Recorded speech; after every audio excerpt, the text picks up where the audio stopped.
José. Sus hermanos acaban de venderlo a estos hombres que van a Egipto. Allí harán esclavo a José.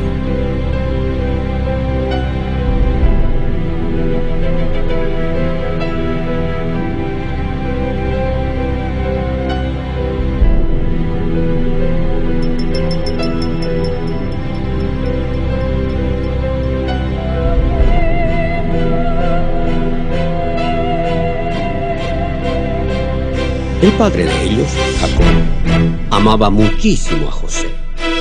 Le mostró favor haciéndole una bonita vestidura larga. Cuando sus 10 hermanos mayores vieron cuánto amaba Jacob a José, empezaron a sentir envidia y a odiar a José. Pero también había otra razón por la cual lo odiaban. José tuvo 2 sueños. En los 2 sueños de José, sus hermanos se inclinaban ante él. El odio de sus hermanos se hizo peor todavía cuando José les contó estos sueños. Las remotas tumbas de Beni Hasan se construyeron alrededor del año 1800 a.C. y según Barry Girdler, catedrático de Historia Antigua, nos dan una idea única de lo que debió de ser la época de José. Estamos en la 12ª tumba dinástica de Numhotep III, un lugar fantástico, un lugar del que he hablado en mis clases durante años. Numhotep era un oficial de alto rango del faraón Amenemhet I. En las paredes hay representadas varias escenas de su vida. Algunas figuras son personas con las que vivió y trabajó, pero hay una escena de un grupo de viajeros con un aspecto muy diferente.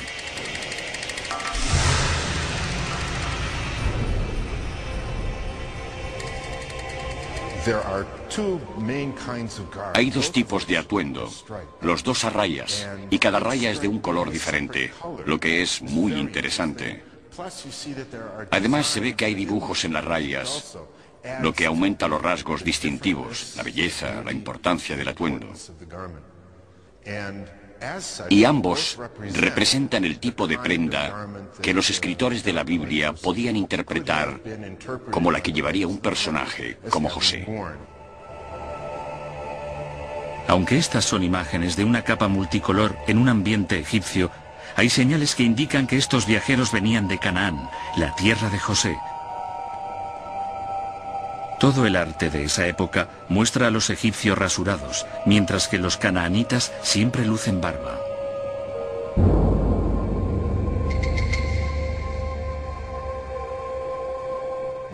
Mirad los personajes que entran.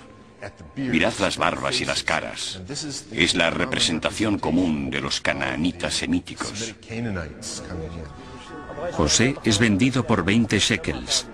Los documentos egipcios revelan que ese es exactamente el precio que se pagaría. Unos siglos después el precio ha subido hasta 30 shekels, al inicio del primer milenio a 50 shekels y así sucesivamente. Así que se puede hacer un gráfico y ver cómo sube el precio de los esclavos. En la historia de José es un detalle importante, porque si la historia es inventada, si es una novela de finales de la historia israelita y de Judea, el autor no sabría cuál era el precio, 500, 600 o 700 años antes. Parece muy auténtica.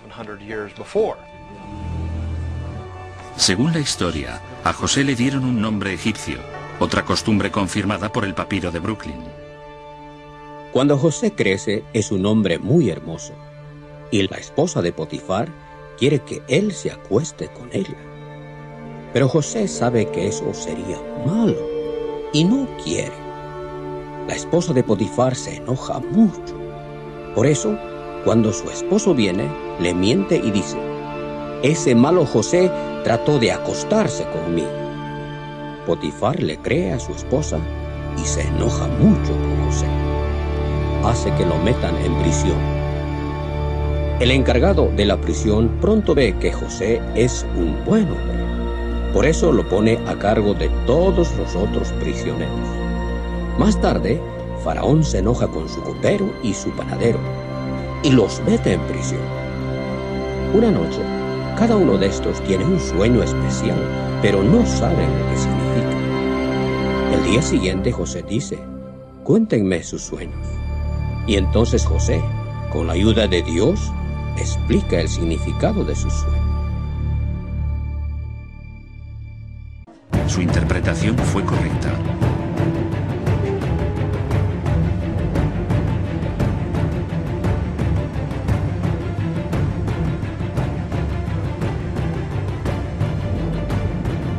La noticia llegó a oídos del faraón, que ordenó que José fuese puesto en libertad para que interpretara sus propios sueños. La Biblia menciona que el faraón le pidió a José que interpretara un sueño en el que 7 vacas gordas salían del Nilo seguidas por 7 vacas flacas. José dijo que el sueño significaba que habría 7 años de abundancia seguidos de 7 años de hambruna. La Biblia relata que la predicción se hizo realidad y por eso José fue nombrado primer ministro de Egipto. En los años 80, en Saqqara, cerca de El Cairo, los arqueólogos encontraron la tumba de un antiguo primer ministro de Egipto llamado Aperel. Su nombre, Aperel, es muy significativo. Egipcio, sino un nombre semítico. Era el visir, el primer ministro del Bajo Egipto, el norte de Egipto, durante los días del faraón Akenatón. Aquí tenemos a un semita que consiguió un cargo muy alto en la administración del faraón Akenatón. Una losa descubierta recientemente, un bloque de piedra, habla de una avalancha de hambrunas en el Reino Medio.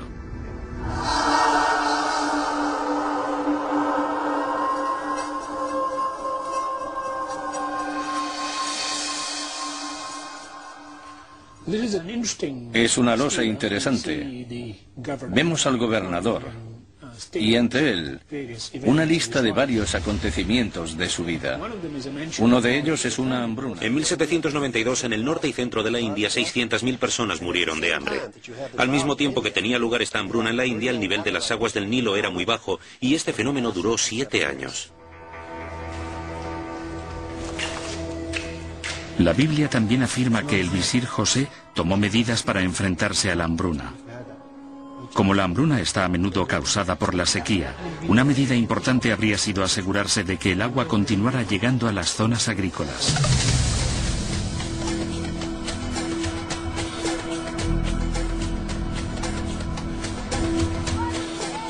La principal fuente de recursos de gran parte de Egipto, tanto ahora como en el pasado, son las fértiles tierras que rodean el lago Karun, al oeste del país.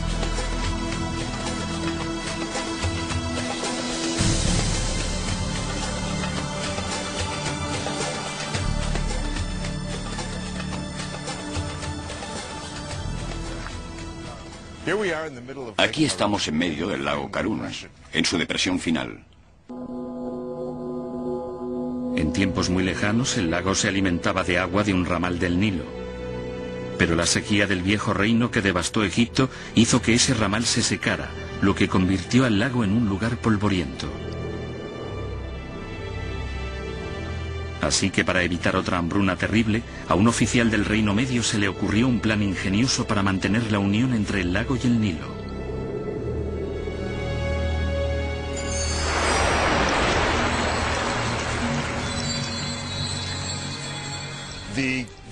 El gobierno egipcio decidió dragar uno de esos ramales, hacerlo más profundo y limpiarlo de lodos para convertirlo básicamente en un canal.